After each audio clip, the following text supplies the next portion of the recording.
ಆತ್ಮೀಯ H16 news ವೀಕ್ಷಕರೇ, ನಾನು ನಿಮ್ಮವ MI ಅಥವಾ ಮಲ್ಲಪ್ಪ ಜೋತವ.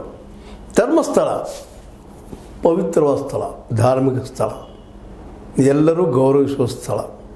ಹಿಂದೂ ಮುಸ್ಲಿಂ ಅಥವಾ ಇನ್ನುಳಿದ ಯಾವುದೇ ಧರ್ಮೀಯರು ಎಲ್ಲರೂ ಗೌರವಿಸುವ ಸ್ಥಳ. ಅದ್ರ ಬಗ್ಗೆ ಅನಗತ್ಯ ವಿವಾದ ಮಾಡೋದ್ರಲ್ಲಿ ಎರಡು ಮಾತಿಲ್ಲ. ಇಲ್ಲಿ ಬಂದಿದ್ದು ಧರ್ಮದ ಹೆಸರಿನಲ್ಲ ಏನೇನೋ ನಡೀತಾ ಇದೆಯಲ್ಲ ಅದರ ಬಗ್ಗೆ, ಅಲ್ಲಿ ಅನ್ಯಾಯಗಳಾಗ್ತಾ ಇದ್ದೀವಲ್ಲ ಅದ್ರ ಬಗ್ಗೆ.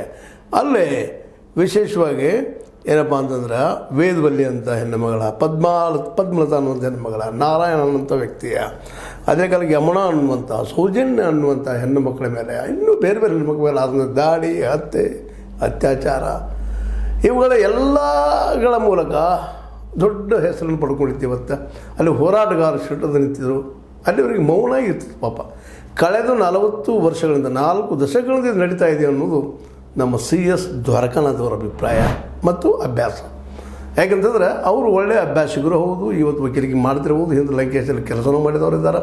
ಲಂಕೇಶ್ ಅವರು ಇದ್ದಾಗಲೇ ಇದ್ರ ಬಗ್ಗೆ ಅನೇಕ ಲೇಖನಗಳು ಬಂದಿದ್ದು ನಾವು ನೋಡಿದ್ವಿ. ನಂತರ ಗೌರಿ ಲಂಕೇಶರು ಅವರು ಸಹ ಅಲ್ಲಿಯ ಭಾನಗಡಿಗಳನ್ನು ಹೊರ ಹಾಕಿದಾಗ ಅದ್ರ ನಂತರ ಕೊಲೆ ಆಯಿದ್ದು ಅದಕ್ಕೆ ಇವತ್ತು ಸಂಬಂಧಿತ್ತು ಅನ್ನುವಂಥ ಇವತ್ತು ಅನೇಕ ಉದಾಹರಣೆಗಳು, ಅನೇಕ ಲೇಖನಗಳು, ಅನೇಕ ಮೀಡಿಯಾ ವಾರ್ತೆಗಳು ಬರ್ತಾಯಿದ್ದನ್ನು ನಾವು ನೋಡ್ತಾ ಇದ್ದೀವಿ.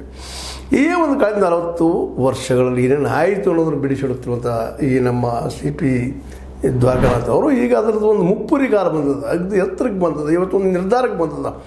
ಯಾಕಂದರೆ ಈ ಹಿಂದೆ ಸೌಜನ್ಯ ಕೊಲೆ ಕೇಸಲ್ಲೇ SIT